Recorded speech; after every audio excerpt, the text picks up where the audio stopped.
You are halfway up the stairs with a box that is heavier than you expected. Someone reaches for the other side and says, "Here, let me help." For 1 second, your body knows the truth. The weight would be easier with 2 people. Then another thought arrives.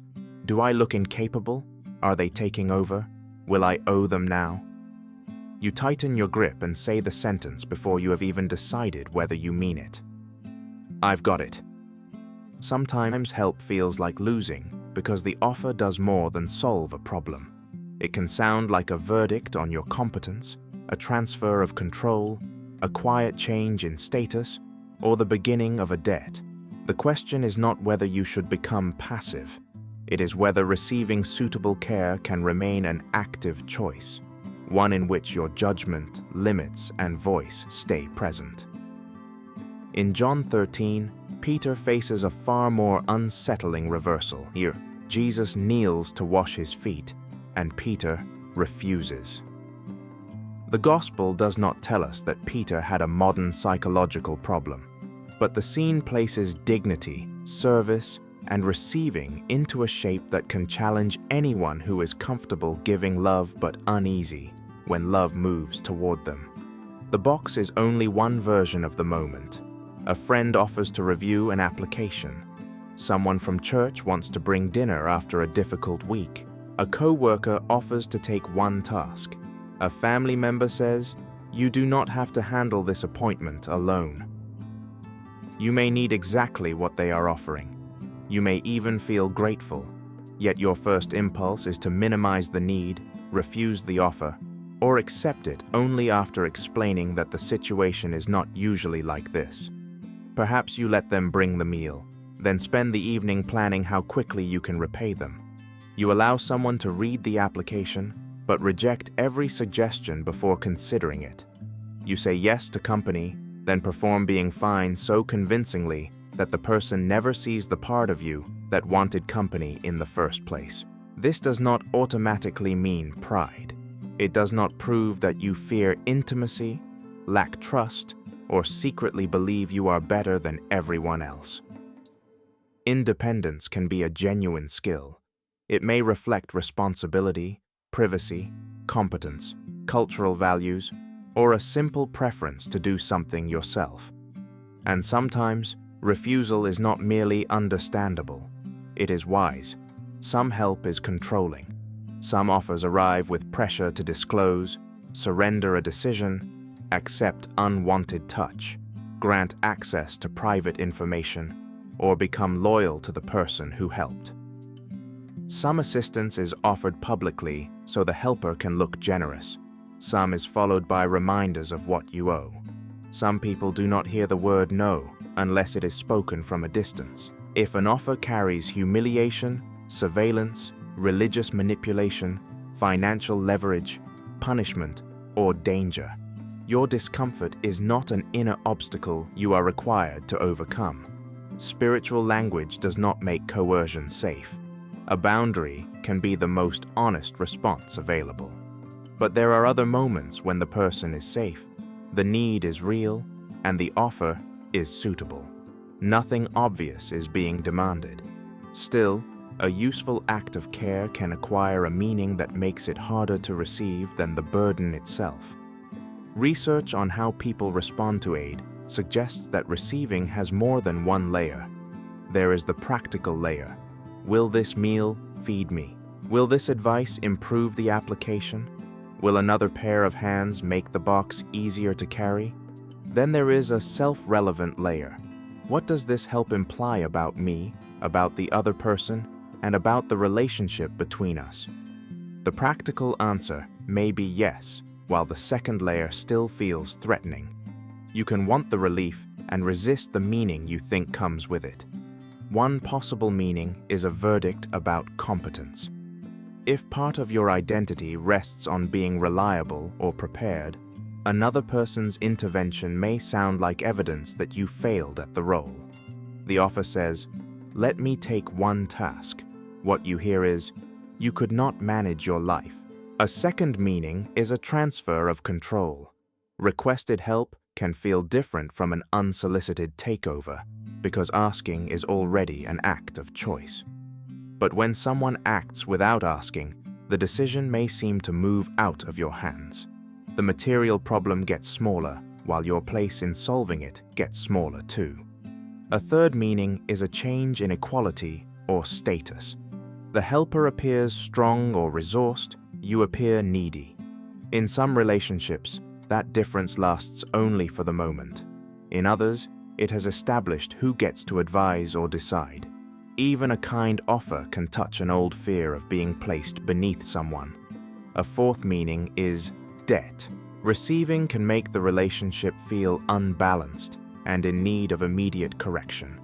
Gratitude is not enough. The ledger must return to zero. If repayment is unclear, refusal may seem safer than carrying an obligation with no end. These are possible meanings, not a hidden motive test.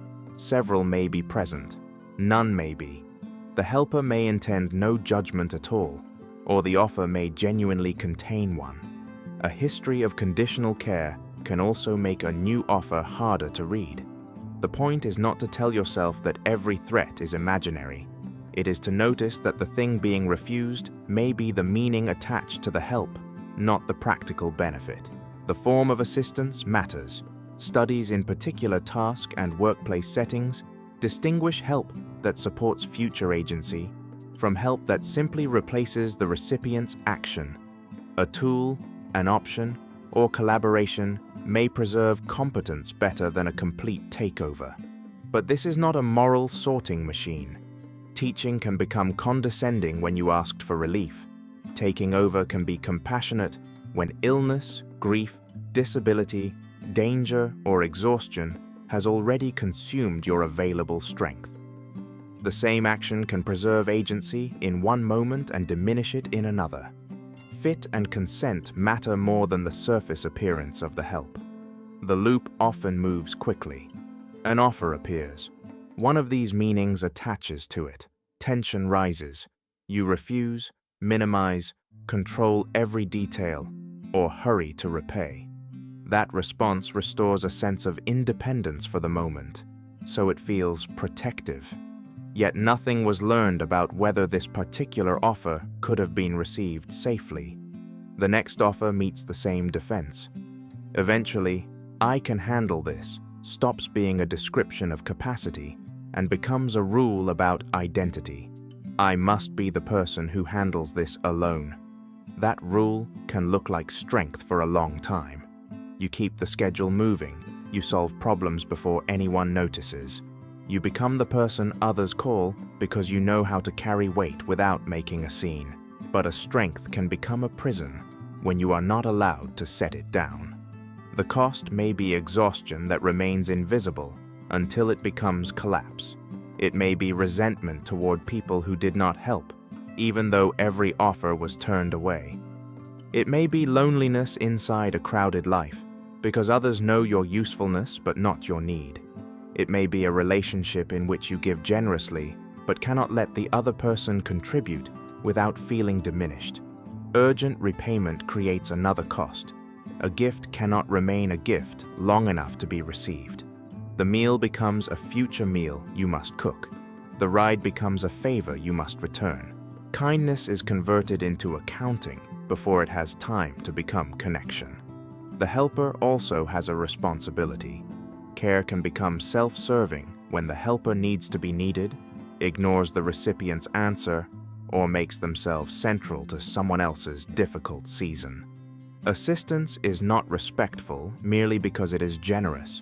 Agency can therefore be lost in two directions.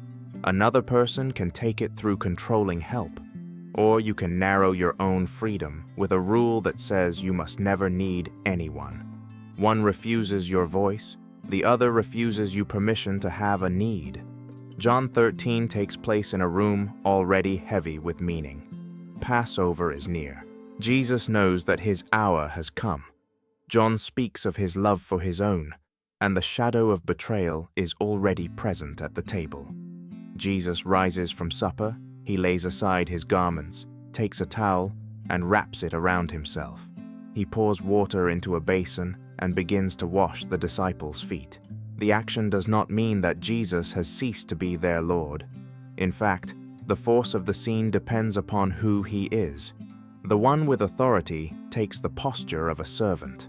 The ordinary direction of status is interrupted. Then he comes to Simon Peter. Peter asks, "Lord, dost thou wash my feet?" Jesus answers that Peter does not understand now, but will understand afterward. Peter responds with an absolute refusal. "Thou shalt never wash my feet." Jesus answers, "If I wash thee not, thou hast no part with me." Then Peter moves to the opposite extreme and asks for his hands and head also. The exchange appears in John 13:6-10. John gives us Peter's words and movement. He does not tell us the private psychological cause. We are not free to announce that Peter felt insecure, ashamed, proud, traumatized, or threatened in his self-esteem. The scene has theological dimensions: cleansing, participation with Christ, love, service, and community that cannot be reduced to a lesson about accepting ordinary assistance. After Jesus finishes washing their feet, he puts his garments back on and returns to his place. Then he interprets the action for the disciples. In John 13:13-15, he says, "Ye call me Master and Lord, and ye say well, for so I am. If I then, your Lord and Master, have washed your feet, ye also ought to wash one another's feet. For I have given you an example, that ye should do as I have done to you." Notice what the scene does not do. Service does not erase identity. Jesus does not deny his authority in order to kneel. The titles Master and Lord remain in the explanation. His service reveals what his authority is like and becomes an example for life among the disciples. Notice also the order. Peter is not first given a lecture about becoming more helpful. He is confronted by the act of Jesus serving him. Receiving comes before the instruction to serve one another. One Christian reading of this sequence is that love cannot be understood only as what I do for someone else. Peter must allow the movement of Christ's love toward him before the community is told to repeat the pattern among themselves. He is not asked to become less dignified. The scene may invite us to consider whether his idea of dignity must be interrupted by the one who serves him. Even this application requires care. Jesus is not interchangeable with every human helper. A controlling person cannot borrow the towel and basin as permission to cross your boundaries. "You should let me help" does not become sacred because someone quotes John 13. Human assistance can be mistaken, manipulative, poorly fitted, or unsafe. The passage does not command passive compliance. Peter speaks, questions, resists, and responds within the encounter. The gospel's center is not a technique for reducing discomfort.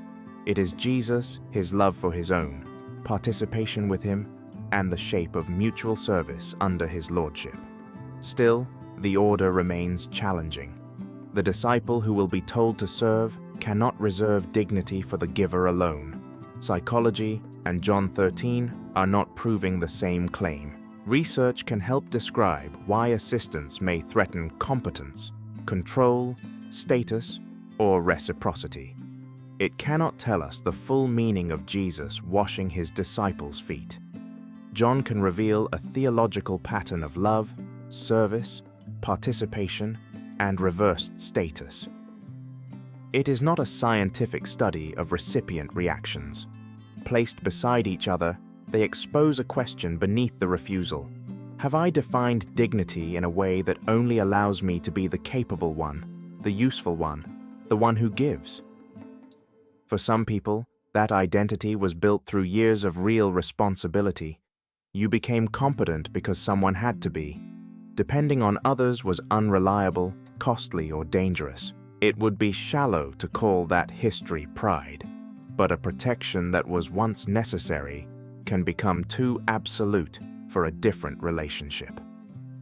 The safe person in front of you may not be the person who used care as leverage. This offer may not require the surrender that an earlier offer demanded. Discernment asks about the present without pretending the past taught you nothing. This is where active receiving becomes useful. Active receiving is not helplessness. It is not handing another person the entire decision.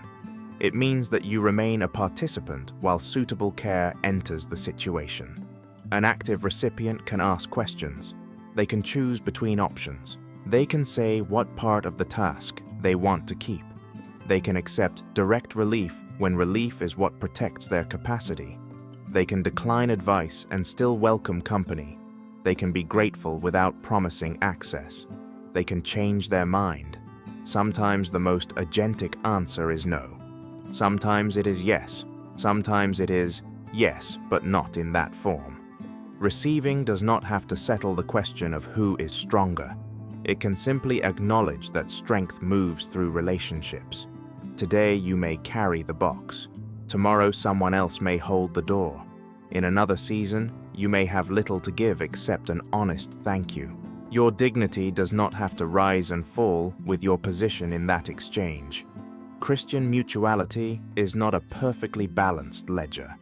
John 13 does not present disciples competing to remain on the giving side. It places them within a pattern initiated by Christ, where service moves toward people and then through them. For many believers, that means grace is not something we protect our status by repaying. It is first received. That does not make every human offer grace. It does mean that never receiving cannot be the only safe definition of faithfulness. The next time a safe offer of help makes you tense, you do not have to force a yes. Slow the decision enough to ask 4 questions. First, check the offer before checking your ego. Is this person safe? Is the help wanted? Can you decline without punishment?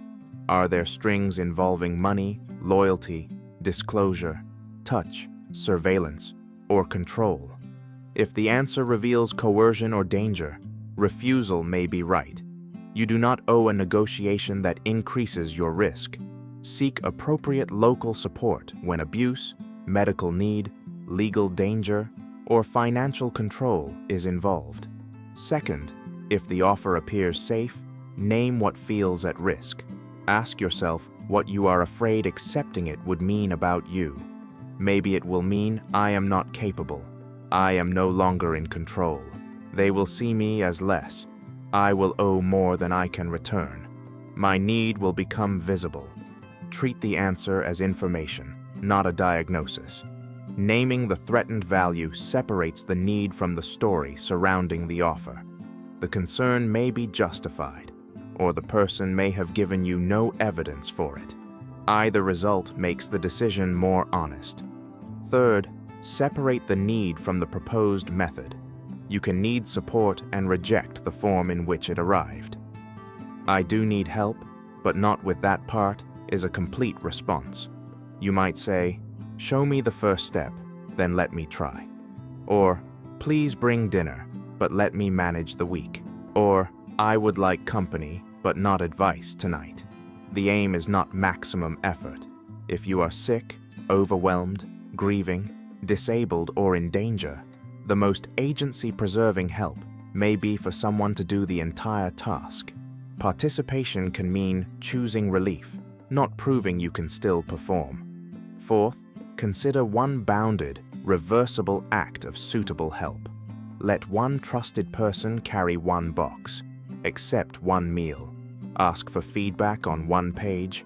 Choose something specific enough to observe what happens without granting unlimited access. Then resist the urge to erase the gift immediately. Gratitude does not require an emergency repayment. You can remain a contributing person across the life of a relationship without balancing every act before sunset. If you later want to give, let that gift be an expression of care rather than a payment made to restore your rank. The person offering help can practice active care too. Ask before taking over. Find out whether the person wants a tool, direct relief, information, or presence. Give them a real way to decline. Do not make their need the stage on which you prove your generosity. Helpful care leaves the recipient's voice audible. If no safe person, or suitable offer exists right now, you do not have to manufacture one. The practice can be smaller. Notice what your automatic refusal is trying to protect. That knowledge may help you recognize a better offer later. Active receiving is not a promise that every yes will feel comfortable. It is a way of keeping discernment inside the yes. Care enters, but your voice does not have to leave. The box on the stairs is still heavy. Another pair of hands will not change the fact that you were carrying it. It may change whether you have to carry all of it alone. You can look at the person. You can ask what they intend. You can decide which side to keep. You can say no. You can say yes. You can tell them where to place their hands. The goal is not to prove that receiving is always brave. The goal is to stop treating self-sufficiency as the only form dignity can take. Perhaps strength is sometimes the ability to carry. Perhaps it is sometimes the clarity to refuse. And perhaps, with a safe person and a suitable offer, it is the freedom to let care share the weight without surrendering who you are. So when help reaches toward you, ask one quiet question. Can I let this care enter while keeping my voice in the room?